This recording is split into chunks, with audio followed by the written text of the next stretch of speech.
വിദേശകാര്യ വിദഗ്ധൻ K P Fabian നമ്മോടൊപ്പം ചേരുന്നുണ്ട്. ശ്രീ ഫാബിയാൻ, താങ്കൾക്ക് എന്താണ് തോന്നുന്നത്? ദിവസങ്ങൾ മാത്രം കഴിയുമ്പോൾ മസ്കത്തിൽ ഈ ഇറാൻ അമേരിക്ക ആണവ ചർച്ച നടക്കുകയാണ്. അതിന് മുന്നോടിയായി ഇസ്രായേലിൻ്റെ ഭാഗത്തുനിന്ന് ഒരു ആക്രമണം ഉണ്ടാകുന്നു.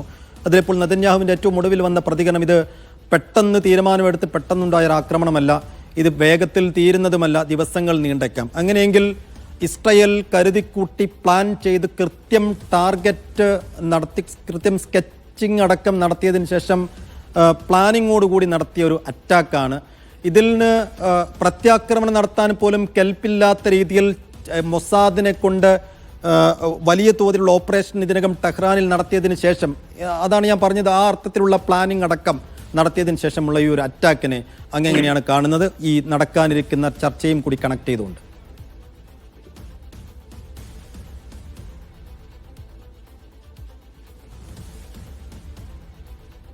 ഹലോ, കേൾക്കാമോ താങ്കൾക്ക്? ആദ്യമായിട്ട് മനസ്സിലാക്കാനുള്ളത്, നെതന്യാഹു ഇറാനെതിരായിട്ട് ഒരു യുദ്ധം തുടങ്ങണമെന്ന അദ്ദേഹത്തിന് ഈ ആശയം വളരെ കാലമായിട്ടുണ്ടായിരുന്നു. രണ്ടാമത്, അമേരിക്ക പറഞ്ഞിട്ടുണ്ട് അമേരിക്കയ്ക്ക് ഇതിൽ യാതൊരു പങ്കുമില്ല എന്ന് secretary of state mark Rubio പറഞ്ഞു. അതേസമയത്ത് തന്നെ മാർക്ക് റൂബിയോ പറഞ്ഞു, അമേരിക്കയെ സംബന്ധിച്ചിടത്തോളം അമേരിക്കയുടെ ആ റീജിയനിലുള്ള സൈന്യങ്ങളുടെ, അതായത് 40,000 അമേരിക്കൻ സോൾജേഴ്സ് അല്ലെങ്കിൽ മരീൻസ് അവിടെ ഉണ്ട്, അവരുടെ രക്ഷയാണ് അമേരിക്കയെ സംബന്ധിച്ചിടത്തോളം ഏറ്റവും വലിയ കാര്യമെന്നും പറഞ്ഞു. പക്ഷേ ഇറാൻ അമേരിക്ക പറയുന്നത് വിശ്വസിക്കുന്നില്ല. അമേരിക്കയുടെ അനുവാദം കൂടാതെ ഇസ്രയേൽ ഇത് ചെയ്യില്ലായിരുന്നു എന്നാണ് ഇറാൻ വിചാരിക്കുന്നത്. താങ്കൾ പറഞ്ഞു ഇറാന് ഇതിന് തിരിച്ചടി നൽകാൻ കഴിവുണ്ടോ ഇല്ല എന്നുള്ളത്. തീർച്ചയായിട്ടും ആ ചോദ്യം വളരെ പ്രധാനപ്പെട്ടതാണ്. പക്ഷേ ഇറാന്റെ കയ്യിൽ ഒരുപാട് മിസൈൽസും ഡ്രോൺസും ഉണ്ട്. അത് കൊണ്ട് ഇറാന് തിരിച്ചടിക്കാൻ സാധിക്കും എന്നുള്ളതിൽ വലിയ സംശയമില്ല.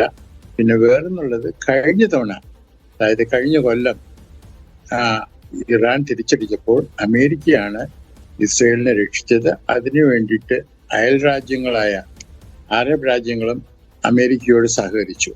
ആ സഹകരണം ഇപ്പോൾ ഉണ്ടാവുകയില്ല എന്നുള്ളത് ചോദ്യം ഉന്നയിക്കുന്നു. അതുകൊണ്ട് ഒരു അനിശ്ചിതാവസ്ഥയാണ് ഇപ്പോൾ നമ്മൾ കണ്ടുകൊണ്ടിരിക്കുന്നത്. മറ്റേ ഒമാനിൽ നടക്കാൻ പോകുന്ന, ഞായറാഴ്ച നടക്കാൻ ആയിരുന്ന കൂടിക്കാഴ്ച ഇറാൻ പറഞ്ഞിട്ടുണ്ട് അവരുടെ അതിലേക്ക് പോകില്ല എന്നുള്ളത്. എന്തായിരിക്കും ഇസ്രായേലിന്റെ പരമമായ ഉദ്ദേശം എന്നാണ് താങ്കൾ മനസ്സിലാക്കുന്നത്? ഈ ആണവ കരാറിലേക്ക് ഇവരെ നിർബന്ധിപ്പിച്ച് അതിലേക്ക് കൊണ്ടുവരിക എന്നതാണോ? അതല്ല ഈ ഇറാനിൽ മറ്റെന്തെങ്കിലും പദ്ധതികൾ ഇസ്രായേൽ ഉണ്ടാകുമോ? അതോ ഈ സ്കെച്ചിട്ട് വെച്ച ആളുകളെയൊക്കെ ഇവരുടെ നിസ്സഹായാവസ്ഥയുടെ സമയത്ത് കൊന്നു തീർക്കുക എന്നുള്ളതാണോ? എന്തൊക്കെയായിരിക്കും ഇസ്രായേലിന്റെ ലക്ഷ്യം ഈ ആക്രമണത്തിൽ? ഏറ്റവും പ്രധാന ലക്ഷ്യം, നെതന്യാഹുവിന്റെ ലക്ഷ്യം, അദ്ദേഹത്തിന്റെ പൊളിറ്റിക്കൽ സർവൈവലാണ്. അവിടെ ഇന്റേണലായിട്ട് ഇസ്രയേലിൽ ധാരാളം ബുദ്ധിമുട്ടുകൾ അദ്ദേഹം അഭിമുഖീകരിക്കുന്നുണ്ട്.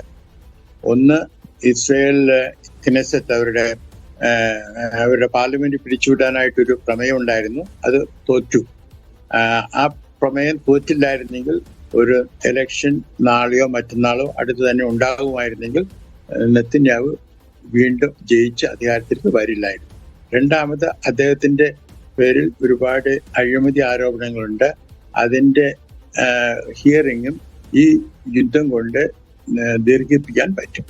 അപ്പോൾ നെതന്യാഹുവിന്റെ പേഴ്സണൽ അജണ്ട അത് നമ്മൾ മനസ്സിലാക്കണം. ഏറ്റവും കൂടുതൽ മനസ്സിലാക്കാനുള്ളത്, ഒബാമയുടെ സമയത്ത് ഒപ്പുവെച്ച കരാറിൻ പ്രകാരം ഇറാൻ ഒരിക്കലും ഒരു അണുവായുധം ഉണ്ടാക്കില്ലായിരുന്നു. അപ്പോൾ അത് നെതന്യാഹുവിന് ഇഷ്ടമായില്ല. അദ്ദേഹത്തിന് ഇറാനുമായിട്ടൊരു സംഘർഷാവസ്ഥ പെർമനന്റ് ആയിട്ട് വേണം.